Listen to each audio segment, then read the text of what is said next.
ओम पूर्णमदः पूर्णमिदं पूर्णात् पूर्णमुदच्यते पूर्णस्य पूर्णमादाय पूर्णमेवावशिष्यते। ओम शांति शांति शांति। शंकरं शंकराचार्यं केशवं बादरायणं सूत्रभाष्य कृतौ वन्दे भगवन्तौ पुनः पुनः। ईश्वरो गुरुरात्मेति मूर्तिभेदविभागिने व्योमवद्व्याप्तदेहाय दक्षिणामूर्तये नमः। ओम शांति शांति शांति। बोलिए। रूपं दृश्यं लोचनं तदृश्यं दृक्तु मानसम्। एवं प्रकरणे प्रतिपाद्यमानम अर्थम संक्षिप्य। इस प्रकरण में, ये जो प्रकरण ग्रंथ है दृक् दृश्य विवेक, इसमें जो प्रतिपाद्यमान अर्थ है, जिस अर्थ का प्रतिपादन किया जाएगा उसका संक्षिप्य, उस अर्थ का संक्षेप में करके प्रथम श्लोके न दर्शयित्वा, प्रथम श्लोक से दिखा करके।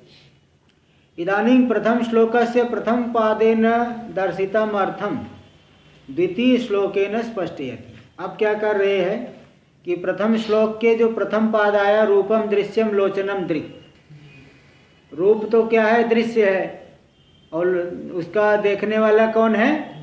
लोचन। दृष्टा है लोचन, चक्षुरिंद्री। ते जो प्रथम पाद में जिस अर्थ को दिखाए है, इसी अर्थ को द्वितीय श्लोक से अच्छे से थोड़ा स्पष्ट कर रहे हैं। स्पष्टयति। देखिए द्वितीय श्लोक को। नीलपीत स्थूल सूक्ष्म नीलपीत स्थूल सूक्ष्म ह्रस्व दीर्घादि भेदतः ह्रस्व दीर्घादि भेदतः नानाविधानि रूपाणि नानाविधानि रूपाणि पश्येल्लोचनमेकधा पश्येल्लोचनमेकधा। नीलपीत स्थूल सूक्ष्म ह्रस्व दीर्घादि भेदतः नानाविधानि रूपाणि पश्येल्लोचनमेकधा। हाँ देखिए, तो लोचनम नीलपीत स्थूल सूक्ष्म ह्रस्व दीर्घादि भेदतः नाना विधानि रूपाणि एकधा पश्येत। हाँ, तो देखो लोचन चक्षुरिंद्री क्या करता है? हाँ, नाना विधानि रूपाणि, नाना प्रकार के जो रूप, नाना प्रकार के क्यों है? क्योंकि नील पीत स्थूल सूक्ष्म ह्रस्व दीर्घ। कोई नील रंग का घट है तो नील, नीलो घटा, नीलोयम, नीलो घट।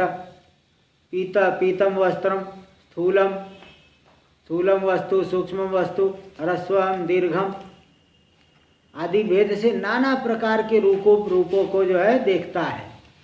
एकधा मतलब एक रूपेण है।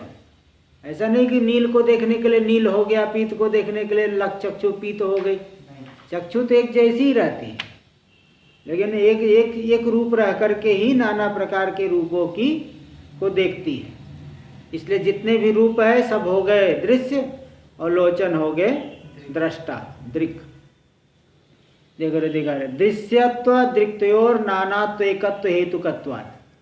देखो कोई दृश्य है, कोई दृक् है, इसमें हेतु क्या है? जो एक है वह दृष्टा होता है, और जो अनेक है दृश्य बनता है। हर जगह अनेक है, अनेक दृश्य बनेगा, विषय जो है बनेगा, एक एक का विषय अनेक बनेगा।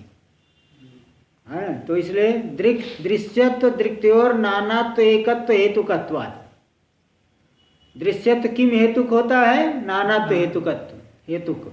नानात्व जिसमें रहेगा वो दृश्य बनता है, और जिसमें एकत्व रहे वह दृष्टा होता है, क्योंकि एक दृष्टा अनेक दृश्य को देखता है, और दृश्य जो है अनेक होते हैं, एक दृष्टा के विषय बनते हैं। तो दृश्यत्व दृक्तयोर नानात्व एकत्व हेतुकत्वात्। दृश्यत्व दृक्त जो है नानात्व और एकत्व हेतु होने से नील पीतादि अनेक भेद भिन्नत्वेन दृश्यत्वं प्राप्तानि रूपाणि। नील पीतादि अनेक भेद से जो भिन्न रूप से दृश्यत्व को प्राप्त हो गए रूप, अनेक होने से वो दृश्य भाव को प्राप्त कर दिए रूप। इन सभी रूपों को चक्षुरिंद्रियम स्वयं, चक्षुरिंद्रिय कैसे ग्रहण करेगी? स्वयं एक रूप से, है ना। ऐसा नहीं कि स्वग्राह्य रूप भेदानुकूल स्वरूप भेदम गृहीत्वैव।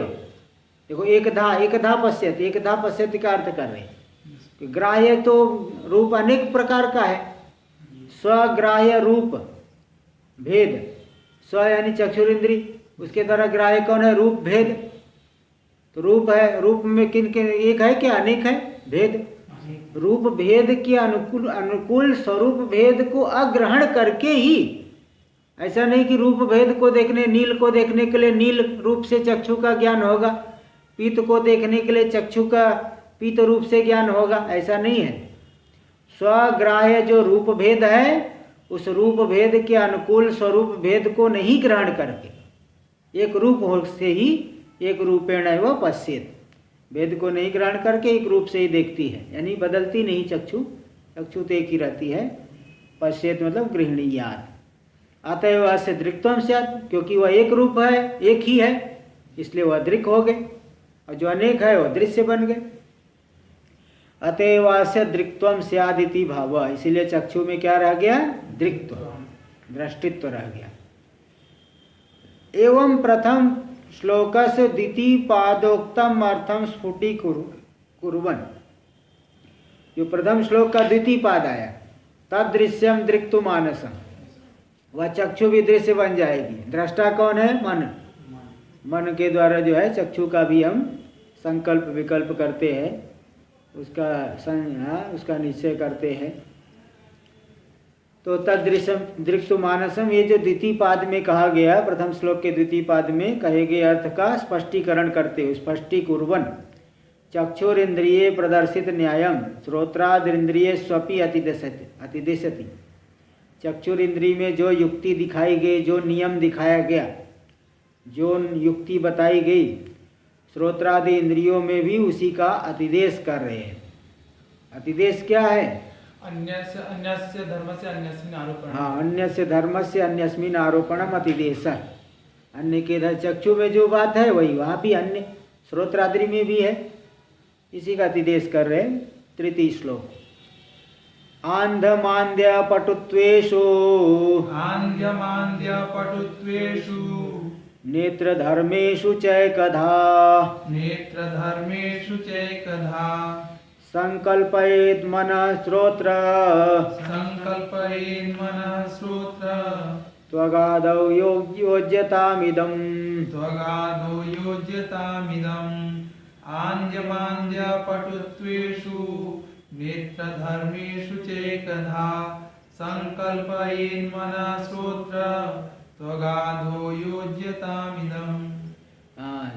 मनः आंध्य मांद्य पटुत्वेषु नेत्र धर्मेषु एकधा संकल्पयेत्।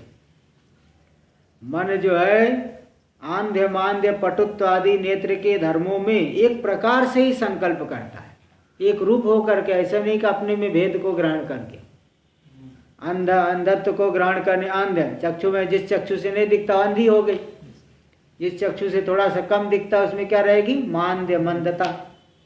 जो चक्षु बहुत दूर तक देख लेती है, इसकी आँख तेज है तो बहुत दूर तक देख लेगा, तो इसमें रहेगा क्या? उस चक्षु में पटुत्व। तो नेत्र के धर्म अनेक है। आंध्य मांद्य पटुत्व अलग अलग नेत्र के धर्म है। इन सभी धर्मों में एक प्रकार से ही मन संकल्प करता है। तो जैसे यहाँ नेत्र में बताए, वैसे श्रोत्र त्वगादौ योज्यताम इदम, श्रोत्र और त्वग आदि में भी इसी को जोड़ लेना चाहिए। श्रोत्र में भी इसी प्रकार बाधिर्य, कोई बधिर है, कोई अबधिर है, कोई जो है थोड़ा सुन पाता है, कोई जो है बहुत तेज सुन लेता है। इस तरह से इन सभी चीज़ों को, इन सभी का मन के द्वारा क्या हो जाता है? संकल्प हो जाता है। तो एक प्रकार से ही मन एक रूप होकर के ही सबका संकल्प कर लेता है। चाहे कोई भी इंद्रिय हो, किसी भी प्रकार के धर्म सबका संकल्प कर लेता है।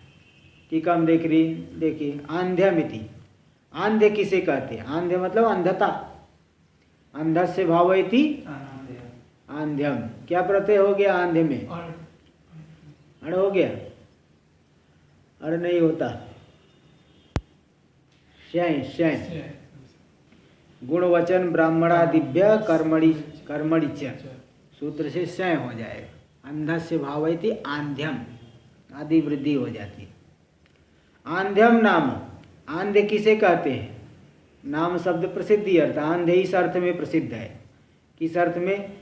सामान्याकारेणापि स्विषय ग्रहणा सामर्थ्यम। सामान्य रूप से भी स्विषय के ग्रहण का सामर्थ्य नहीं होना, यही है आंध्यम, अंधता। क्या अंधे को थोड़ा सा भी दिखता है क्या? नहीं, थोड़ा भी नहीं दिखता। इसलिए वो सामान्याकारेणापि स्विषय चक्षु का विषय जो रूप आदि, उसको ग्रहण करने की बिल्कुल कोई सामर्थ्य नहीं, सामान्य रूप से भी नहीं ग्रहण कर पा रहे, इसे कहते आंध्यम। और विषय सामान्याकार ग्राहकत्व मांद्यम। विषय सामान्याकार को ग्रहण कर लेना है मांद्य है। सब जो है एक जैसे ही देख रहे हैं, सामान्य, जैसे ज्ञानी हो गए। ज्ञानी मांद्य नहीं, एक उदाहरण बता रहा हूँ। ज्ञानी तो सबको एक ब्रह्म रूप ही देखते हैं ना, सामान्य रूप देखते हैं। वो उसको मंदता नहीं करे। चक्षु में जो है विशेष नहीं, मतलब हाँ, जैसे किसी को कलर ब्लाइंडनेस होता है ना, वो रूप का जो है अलग अलग नहीं जान पाता। तो अलग हरे जो है रेड सिग्नल को भी वो नहीं जान पाएंगे, अलग अलग उनको भिन्न ज्ञान हो जाता है। तो विषय सामान्य आकार, विषय के सामान्य आकार को तो ग्रहण कर रहा है, विशेष अलग अलग करके नहीं जान पा रहा है। विशेष आकार को नहीं देख पाना, तो सामान्य रूप से कम दिखता है तो हाँ कोई आ रहा है, दूर से ऐसे देखा कोई आ रहा है, ये नहीं देख पा रहा है स्पष्ट रूप से कि कौन है, क्योंकि चक्षु मंद है। जिसकी दृष्टि तेज है तो देख के बता देगा कौन आ रहा है, और वो तो जिसको सामान्य मंद है वो समझ लेगा मनुष्य तो है, लेकिन कौन है ये नहीं पता चल रहा है, देवदत्त है यज्ञदत्त है, क्योंकि दृष्टि कमजोर है। तो मंद मतलब विषय सामान्याकार ग्राहकत्व मांद्यम, विषय के सामान्य आकार को ग्रहण करना यही है मंदता, यही मंदता हो गई। और पटुत्व क्या है? पटुत्व का अर्थ है स्व। हाँ जी बोलिए। यहाँ पे किसी किसी को दिन में बहुत तेज दिखाई देता है और रात में कुछ नहीं दिखाई देता, तो वो क्या कहेंगे फिर? अरे रात में तो ऐसे अंधेरा रहता है इसलिए नहीं दिखता है, दिन में तेज दिखा वो पटु दिख। हाँ, आवाज बोलना है तो आवाज खोल के, आवाज आपकी आवाज नहीं आ रही। किसी किसी को मतलब दिन में पूरा दिखाई देता है, रात में जैसे हमें थोड़ा बहुत दिखता है, लेकिन किसी किसी को कुछ भी नहीं दिखाई देता, जैसे अंधेरा होगा तो कुछ भी दिखाई नहीं देगा। हाँ तो कुछ प्रॉब्लम होगा उन्हें, तो उनमें जो है कुछ वही मंदता माननी पड़ेगी, कुछ मंदता है ऐसा कह देंगे। कुछ होगा, कुछ उसमें परेशानी होगी चक्षु में, ये तो डॉक्टर बता सकते हैं। क्या बात है, वो आँख के डॉक्टर के पास जाना पड़ेगा, है ना, वो बता देंगे। चलिए देखिए आगे। तो पटुत्व क्या है? स्व विषय। हाँ, पटुत्व को देखिए, विषय सामान्याकार ग्राहकत्व मांद्यम और स्व विषय सूक्ष्म विशेषाकार ग्रहण सामर्थ्यम पटुत्व। स्व विषय के सूक्ष्म और सूक्ष्माकार और विशेषाकार दोनों को ग्रहण करने का जिसमें सामर्थ्य। सूक्ष्माकार को भी दूर से भी देख लेते हैं, जैसे वो कौन सा वो पक्षी है वो जो दूर से ही देख लेगा, बाज, वो दूर से ही बहुत कई किलोमीटर दूर से ही देख लेता है वो कौन सा है वो, तो इसलिए उसको उसकी दृष्टि बहुत तेज है। तो विश्व क्या बोल रहे हैं? हाँ गिद्ध, हाँ गिद्ध है, गिद्ध बहुत दूर से देख लेता है। तो स्व विषय सूक्ष्म विशेषाकार ग्रहण सामर्थ्यम पटुत्वम, स्विषय का जो है सूक्ष्म विशेषाकार, सूक्ष्माकार और विशेषाकार दोनों को ग्रहण कर ले जो पटु है। जैसे अभी हम देख पा रहे हैं सभी क्या है, कोई वस्तु है नहीं, लेखनी है, कोई देख के बता देगा तो अच्छा उसकी आंख देख रही है, हाँ, तो इसलिए पटु हो गया, पटुत्वम। एवं अत्र नेत्र धर्मेशु, इस तरह से जो नेत्र के धर्म अलग अलग हो रहे हैं, क्या क्या है, आंध्य मांद्यादि भेद भिन्नेशु। अभी आंध्य मांद्य, आंधे तो एक जैसे हो गए, मांद्य में किसी थोड़ा सा कम ज़्यादा, और पटु में भी थोड़ा सा तारतम्य तो रहता है। पटु है बहुत से अच्छा से देखने वाले, उसमें भी तारतम्य होता है ना, तारतम्य रहता है। तो नेत्र धर्मेशु आंध्य मांद्यादि भेद भिन्नेषु अपि, इन भेदों से जो भिन्न है धर्मों में, तो भी नानात्वेन एव हेतुना, ते सभी धर्म क्या एक है कि नाना है? तो जो नाना होता है वह दृश्य होता है, दृष्टा तो एक रहता है, देखने वाला एक होता है, दृश्य अनेक होता है। ऐसा नहीं कि जितने दृश्य है उसके लिए अलग अलग दृष्टा होता है क्या? दृष्टा में एकत्व रहता है, दृश्य में अनेकत्व रहता है। तीन आंध्य मांद्य आदि के भेद से भिन्न जो नेत्र धर्म है, उन सभी धर्मों में नानात्वेन हेतुता हेतुना भाष्यमानन, नानात्व रूपी हेतु रहने से वो भाष्य दृश्य हो गए, एक रहेगा तो दृष्टा होता है। तो नानात्वेन हेतुना भाष्यमानन तान नेत्र धर्मान, नानात्व रूपी हेतु से ही जो भाष्यमान है, दृश्यमान है, दृश्य बन रहे हैं नेत्र के धर्म, तान नेत्र धर्मान, उन सभी नेत्र के धर्मों को मन एक रूप होकर के ही संकल्प करता है। एक रूप होकर के ही संकल्प करता मतलब भाष्य भेदानुरूप स्वरूप भेदम आगृहीत्वा एव, प्रकाश्य जो प्रकाश्य के भेद के अनुरूप स्वरूप के भेद को नहीं ग्रहण कर, प्रकाश भेद के अनुरूप स्वरूप को भेद ग्रहण करके, यानी प्रकाश से अलग अन्य प्रकाश से को प्रकाशित करना है, भिन्न रूप हो जाए, किसी दूसरे को प्रकाशित करना है, दूसरा रूप धारण कर ले, तीसरे को प्रकाशित करना, तीसरा रूप धारण कर ले, ऐसा नहीं है, बल्कि एक रूप रह करके ही। एक दरवाजा बंद कर दीजिए, भाष्य भेद के अनुरूप, अंदर वाला बंद करिए, आवाज आती है ना वो। प्रकाश से भेद के अनुरूप स्वरूप भेद को नहीं ग्रहण करके एक रूप से ही मन ग्रहण कर संकल्प कर रहा है इन सभी धर्मों को, नेत्र धर्मों को। क्या क्या देखो कैसे कहेगा, मम चक्षुर अंधम, है ना, वो जो है बोले भाई मेरी चक्षु तो अंध है, मुझे नहीं दिखाई पड़ती है। मम चक्षुर मंदम, बोले मेरी आँख तो मंद है, मुझे थोड़ा कम दिखता है, इसलिए मैं ठीक नहीं बता पाऊंगा। मम चक्षु पटु, और जिसको अच्छा है भाई मैं देख लूँगा, मुझे दिखाओ मैं समझ लूँगा। मम चक्षु पटु इति, मेरी आँख जो है तेज है। इस तरह से मन एक रूप हो करके ही इन सभी का क्या कर लिया, नेत्र धर्मों का संकल्प कर लिया। अतएव अस्य मनसो दृक्त्वम हो, तो एक रूप रहा ना मन, एक ही रहा इसलिए दृष्टा हो गया, और जो अनेक है वो दृश्य बनता है। अतएव अस्य मनसो दृक्त्वम भवत इत्यर्थ, इसलिए मन में दृक्त्व रह गया, दृष्टित्व रह गया इत्यर्थ। श्रोत्रत्वगादि इत्यत्र च शब्देन संबध्यते, इत्यत्र च शब्द संबध्यते, श्रोत्रत्वगादौ च योज्यताम इदम, ये जो बताए मन में जो बात बताई गई उन सभी बातों को श्रोत्रत्वग आदि में भी जोड़ लेना चाहिए। मतलब उनके धर्म भी अलग अलग होने पर भी मन एक रूप से ही संकल्प उन धर्मों का कर लेता है। देखो च शब्द, श्रोत्रत्वग जिह्वा घ्राणेष्वपि इदम, इदम इसी बात को क्या, स्विषयापेक्षा दृक्त्वत्व, स्विषय की अपेक्षा से दृष्टित्व आ गया कहाँ पे, मन में, और स्वभाषक मानसापेक्षया दृश्यत्व, तो नहीं यहाँ देखिए श्रोत्रत्वग आदि में ना अपने विषय की अपेक्षा वो दृष्टा हो गए और मन की अपेक्षा दृश्य हो गए। इंद्रियों में लेना, श्रोत्रत्वग आदि में उनका जो विषय है, श्रोत्र का विषय शब्द हो गया, शब्द का वह दृष्टा हो गया श्रोत्र, और मन की अपेक्षा दृश्य हो गया।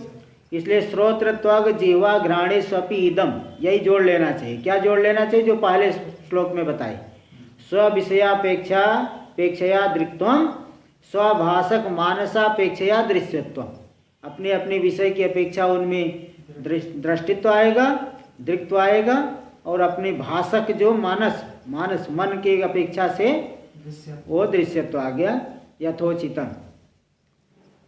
तो यथोचित बाधिर्यादिकम च योज्यता, और जिसमें जो यथा उचित, जिसमें जो होता है, ऐसा नहीं कि अब सोचो कि जिह्वा इंद्रिय रसन इंद्रिय में बाधिर्य तो श्रोत्र में होता है, बधिर, इसलिए जहाँ जो होता है वही लेना, इसके धर्म को उधर नहीं।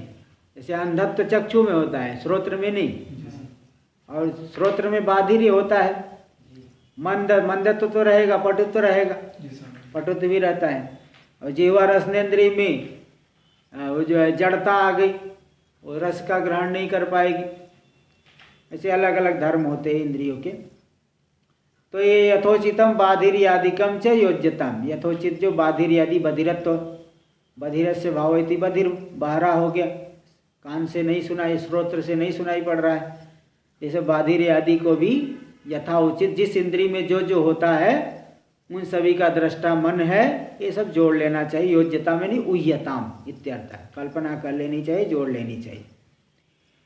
एकस्मिन् इंद्रिये दृग्दृश्य विवेकम दर्शयित्वा, एक ही इंद्रिय में, कौन सी इंद्रिय में दिखा है? चक्षु में, चक्षु में दृग्दृश्य का विवेक दिखा करके श्रोत्रादि इंद्रियांतरेष्वपि एवं योज्यताम इति अतिदिशति, श्रोत्रादि अन्य इंद्रियों में भी इसी बात को जोड़ लेना चाहिए, इसका अतिदेश कर दिया गया। तो चक्षु वाले धर्मों को श्रोत्रादि में भी दिखा दिया गया कि श्रोत्रादि दृश्य है और मन दृष्टा है। आचार्यस्य स्वशिष्ये स्वबुद्ध्या क्रियमाणो दृग्दृश्य विवेक एवं पुरुषार्थोपयोगो भवति, आचार्य का अपने शिष्यों के द्वारा, अपनी बुद्धि के द्वारा किया गया जो दृग्दृश्य विवेक ही पुरुषार्थ का उपयोगी होता है। पुरुषार्थोपायो, ये नहीं कि आचार्य ने तो कर दिया और शिष्य विवेचन नहीं करेगा तो हो पाएगा। इसलिए वो समझा रहे, मतलब तुम भी जो इसको जान लो, इसको जानो, यो जोड़ो, इसको जोड़ लो, तुम भी जोड़ो, घटाओ तुम भी। ऐसा नहीं कि जो है केवल हाँ गुरु जी तो घटा लिए, हमको क्या जरूरत है। हाँ, इससे थोड़ी होता है।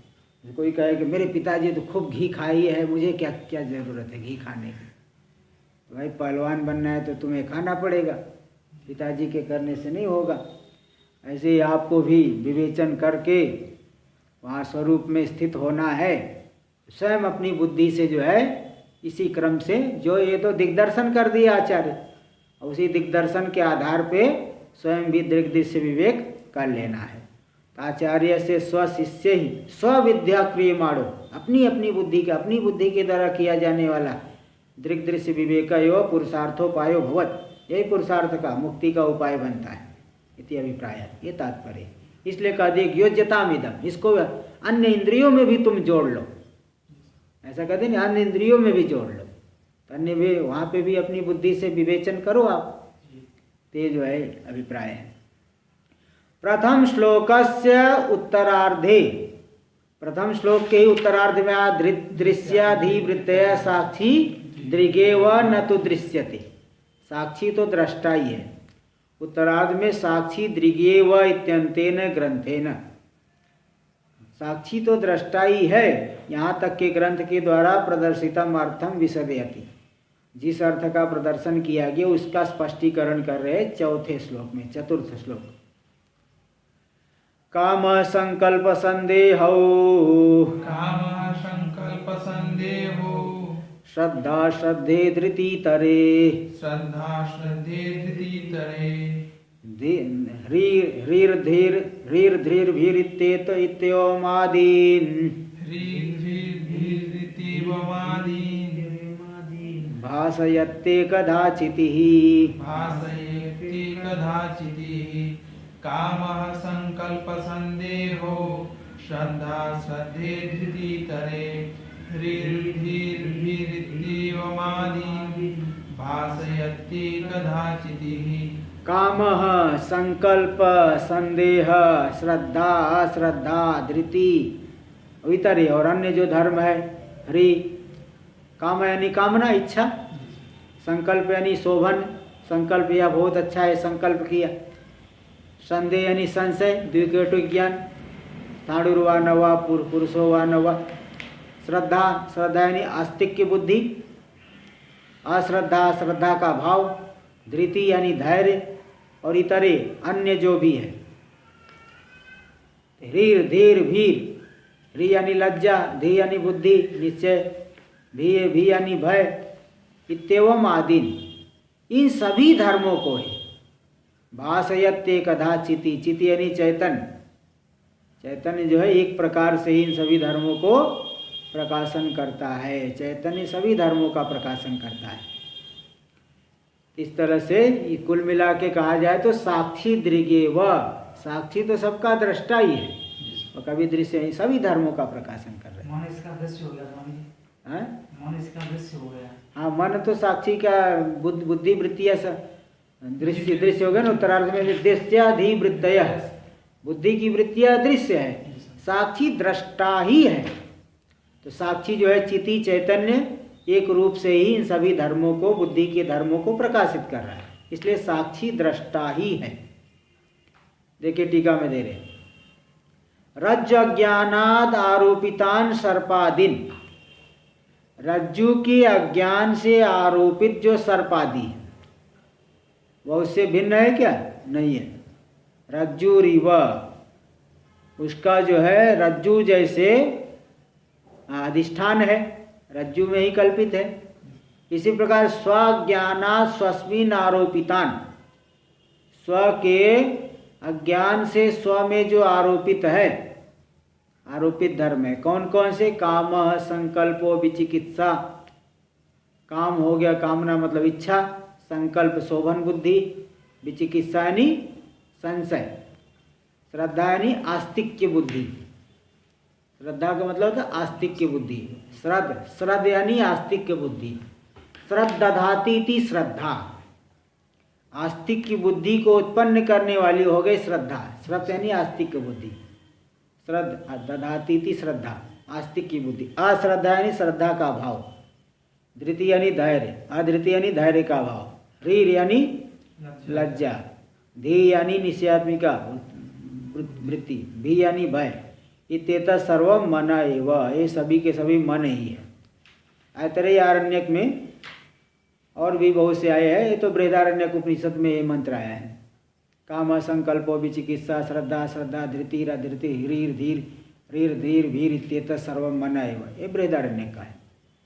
और ऐतरेय आरण्यक में तो टिप्पणी जो दे दिए है, यतेतत् धृतयं मनश्चैतत् संज्ञानम आज्ञानम विज्ञानम प्रज्ञानम मेधा धृतिर, मेधा दृष्टि धृतिर मतिर मनीषा ज्योति स्मृति संकल्प क्रतु रसु कामो वस इति सर्वान्येतानि प्रज्ञानस्य नामधेयानि भवन्ति। प्रज्ञानम ब्रह्म का जो व्याख्या करते समय ये मंत्र आया वहाँ पे ऐतरेय में। तो वहाँ पे ये सब जो काम संकल्प विचिकित्सा आदि ये सब मन ही है, मन है, मन ही है मतलब मन के कार्य। उपादान और उपादेय में सामानाधिकरण प्रयोग होता है, जैसे घट मृत्तिका ही है तो मृत्तिका कारण है, घट कार्य है, किंतु उपादान कारण के साथ सामानाधिकरण में प्रयोग होता है, निमित्त कारण के साथ नहीं होता। घट कुंभार है ऐसा कह सकते हैं, पट तंतु वाय है ऐसा कहेंगे, भोजन पाचक है, भोजन पाचक ही है, भोजन भोजन बनाने वाला ही है, ऐसा नहीं होता है, क्योंकि उपादान नहीं हो तो निमित्त कारण हुआ ना। निमित्त के कारण के साथ सामानाधिकरण नहीं होता, उपादान कारण के साथ सामानाधिकरण में प्रयोग होता है। घटो मृत्तिका, इसी प्रकार ये सब वृत्तियां, इन सबका उपादान कारण कौन है? मन।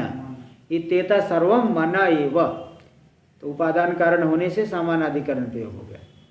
इति बृहदारण्यक उक्तान आदि शब्देन संगृहीतान, इस तरह से बृहदारण्यक श्रुति में जो जो धर्म बताए गए, धी बुद्धि वृत्ति और आदि शब्द के द्वारा जो ऐतरेयोपनिषद युक्तान संज्ञादीन, ऐतरेयोपनिषद में कहेगा जो संज्ञानम आज्ञानम विज्ञानम प्रज्ञानम, ये सब वहाँ अर्थ किया गया अलग अलग। ऐतरेयोपनिषद में इन सब का अर्थ अलग अलग किए हैं। संज्ञान क्या है, आज्ञान क्या है, विज्ञान, कोई शिल्प विज्ञान है, कोई इस तरह सा मेधा, मेधा यानी बहुत ग्रंथार्थ, धारणावती बुद्धि, मनीषा, ज्योति, स्मृति, सबका अर्थ वहाँ अलग अलग दिखाए हैं। तो वहाँ पे ये सभी जो संज्ञान आदि है, संज्ञादीन, संज्ञा नहीं संज्ञान आदि, संज्ञा आदि से और भी दे दिया है 1 नंबर टिप्पणी में। ते स्वरूप ज्ञानापनोद्यान, स्वरूप ज्ञान से जिनका अपनोदन होता है। टिप्पणी तो नहीं है जो आपने भेजा था हमको? इस पुस्तक में है ना, जो बाद में भेजा था, नहीं है। पेज नंबर 5 पे देखिए, बाद वाली में, हाँ बात वाली नहीं है। पेज नंबर 5 पे है, नीचे एक देखो टिप्पणी लिखा है, आपने हाथ से लिखा हुआ है। अरे भाई वो दूसरी वाली जिसमें शंकराचार्य जी का फोटो था, वो वाली पुस्तक, उसकी बात। मुझ में नहीं दिखा। अब नहीं उसमें, हाँ नहीं है सर। अच्छा, मेरी पुस्तक में लगता है जो मैं जहाँ से जेरोक्स कराया वो हाथ से लिख के रखे हैं, हाथ से, ये हाथ से लिखा हुआ है। हम लोगों के में है। हाँ वही इसी की जेरोक्स आ गई। तो मतलब जिन्होंने वो पढ़ा था, वो तो शायद आत्मानंद जी की पुस्तक थी, तो उन्होंने इसलिए कहीं कहीं किसी शब्द का अर्थ मलयालम भाषा में लिखा है। तो केरला का उनका शरीर तो मलयालम भाषा में अर्थ लिखे हैं ना, जैसे बाधिरियम ऊपर आया जी सर। तो हम मलयालम भाषा में लिखे हैं। तो उन्हीं की पुस्तक से हम जेरोक्स कराए थे, इसलिए उन्होंने लिखा था, इसलिए अलग से टिप्पणी नहीं है, वो महात्मा जी की पुस्तक उन्होंने लिख के रखा था, इसलिए उसी वो आ गया हमारी पुस्तक में। चलिए देखिए, तो यहाँ पे इत्येत सर्वम मन एव इति बृहदारण्यक श्रुत्युक्तान आदि शब्देन संग्रहितान।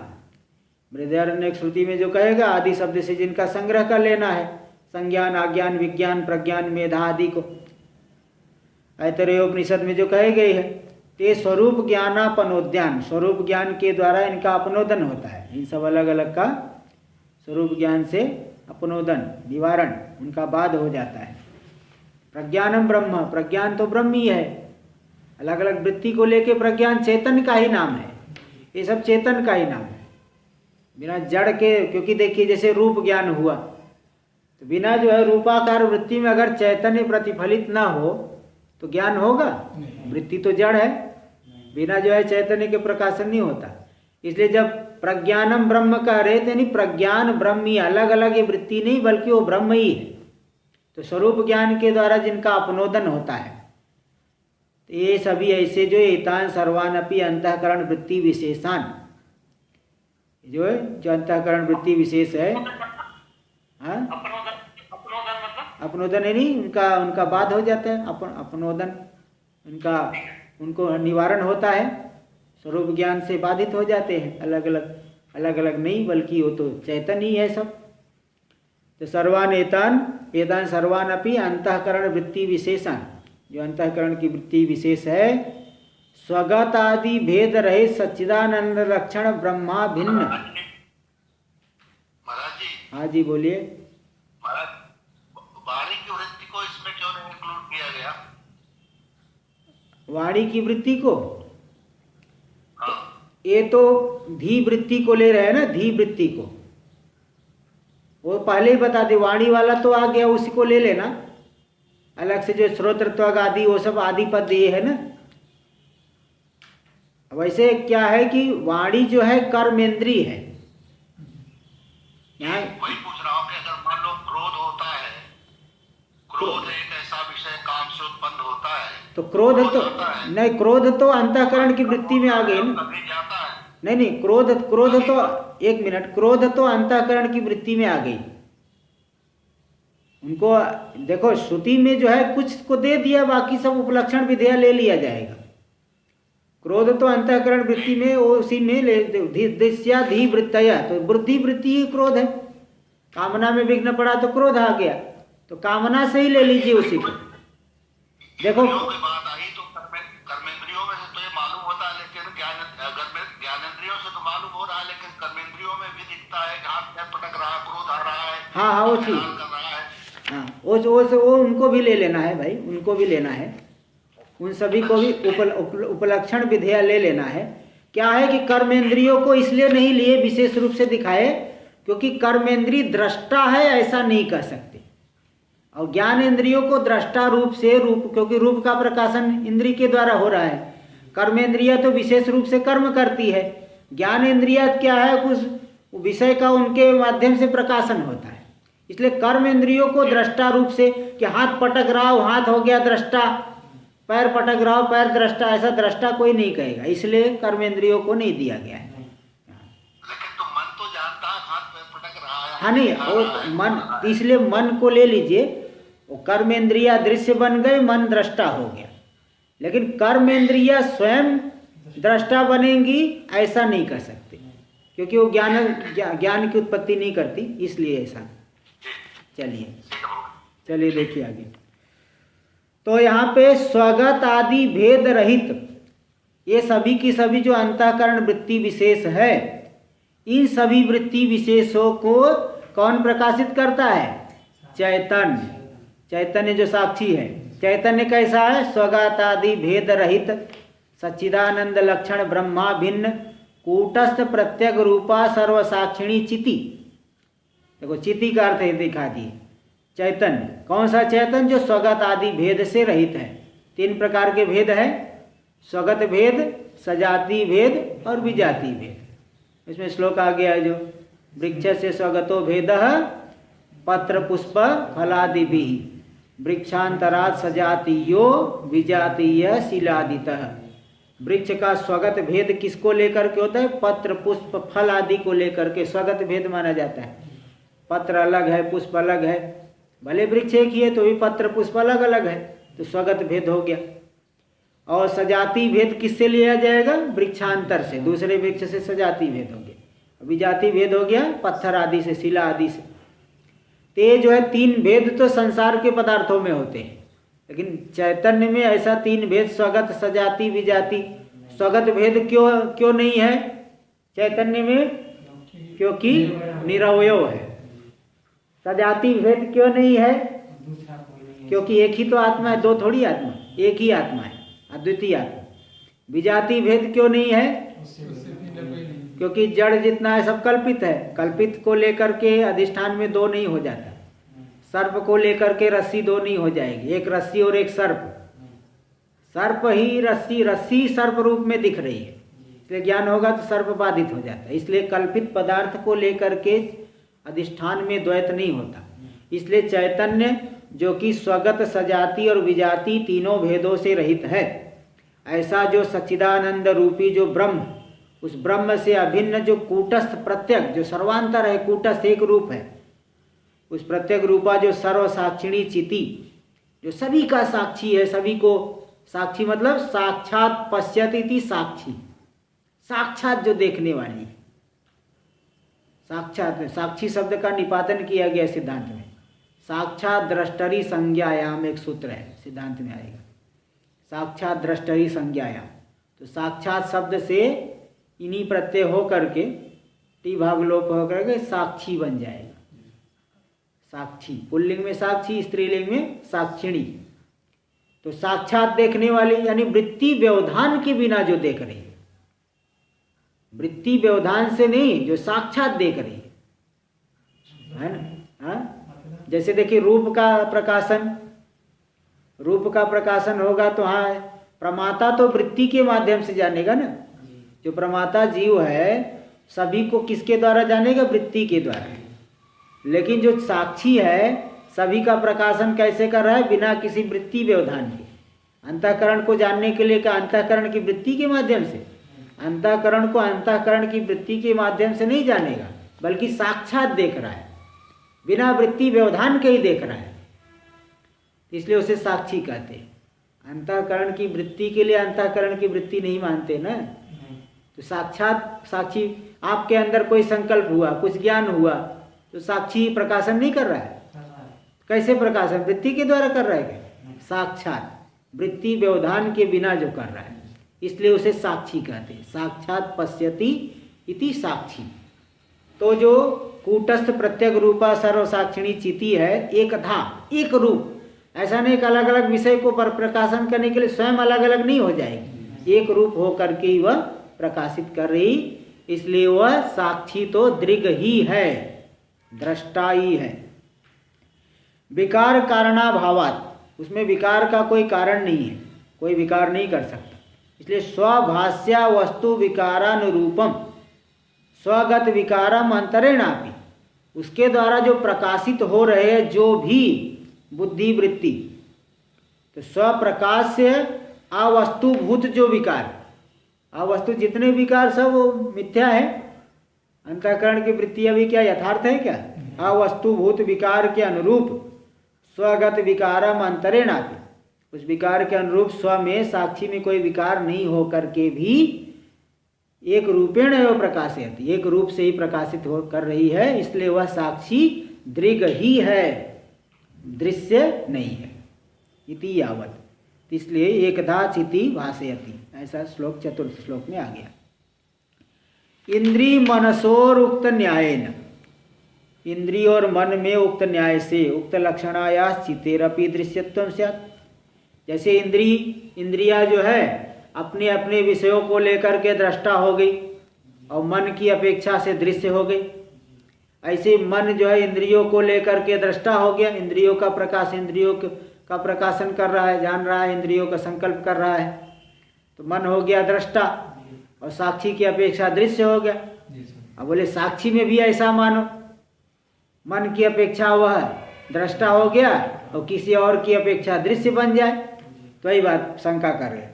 इंद्रिय मनसोर उक्त न्यायेन, इंद्रिय और मन में जो न्याय बताया गया, किसी की अपेक्षा दृष्टा है, किसी की अपेक्षा दृश्य है, उसी न्याय से, उसी युक्ति से उक्त लक्षणाया चितेरपि दृश्यत्वम स्यात्, ऊपर कहे गए लक्षण वाली जो एक रूप है, क्या चिति जो बता दिए ना ऊपर अभी आए श्लोक में, हाँ, कि वो बताया एक सच्चिदा स्वगत आदि भेद से रहित सच्चिदानंद रूपी जो ब्रह्म, उस ब्रह्म से अभिन्न कूटस्थ प्रत्यग रूप जो सर्वसाक्षिणी है चिति, तो ऊपर कहे गए लक्षण वाली चिति है चैतन्य, उसमें भी दृश्यत्वम स्यात्, जैसे इंद्रिय और मन में दिखाया गया, किसी की अपेक्षा दृश्य, किसी की अपेक्षा दृष्टा, तो साक्षी में भी किसी की अपेक्षा दृश्यत्व आ जाए, वह भी किसी का विषय बन जाए। इत्याशंक्यायाम, ऐसी आशंका का उत्थापन करके सिद्धांती इसका समाधान दे रहे हैं कि दृश्यत्व से दृष्टिपूर्वकत्वात्, अगर साक्षी को दृश्य मानोगे, दृश्य किसकी अपेक्षा? दृष्टा की अपेक्षा हो, दृष्टा पूर्वक दृश्य होता है, पहले दृष्टा होगा पहले दृश्य होगा, पहले दृष्टा, देखने वाला पहले होगा, देखने वाला ही नहीं तो वस्तु के होने में कोई प्रमाण नहीं है, देखने वाला पहले होना, इसलिए दृश्यत्व से दृष्टिपूर्वकत्वात्, दृश्यत्व जो है दृष्टा पूर्वक ही है, इसलिए चितेर दृष्टित्वेन चित्यंतरा अंगीकारेण, चिति तो दृष्टा है, दृष्टा तो चिति होगी, एक चिति को आप दृश्य बनाने के लिए फिर दूसरा चिति को मानो, इसके दृष्टा दूसरे को मानोगे आप, अगर ऐसा मानोगे तो अनवस्था दोष होगा। चित्यांतर अंगीकारण अनवस्थाख्यो दोष से है ना, दृष्टिपूर्वक ही दृश्यत्व मानोगे, साक्षी को अगर दृश्य मानना है तो दृष्टा, उसका कोई दृष्टा होगा तभी दृश्य बनेगा, क्योंकि दृष्टा चेतन ही होता है, लेकिन ऐसे कोई दूसरे दृष्टा को नहीं मानते, क्योंकि दूसरे दृष्टा को मानोगे अनवस्था दोष, उसका भी कोई दृष्टा, उसका भी कोई दृष्टा, अनवस्था दोष होगा। और भी दोष दिखाएंगे आगे कल। ओम पूर्णमदः पूर्णमिदं पूर्णात् पूर्णमुदच्यते पूर्णस्य पूर्णमादाय पूर्णमेवावशिष्यते। ओम शांति शांति शांति। शंकरं शंकराचार्यं केशवं बादरायणं सूत्रभाष्य कृतौ वन्दे भगवन्तौ पुनः पुनः। ईश्वरो गुरुरात्मेति मूर्तिभेदविभागिने व्योमवद्व्याप्तदेहाय दक्षिणामूर्तये नमः। ओम शांति शांति शांति।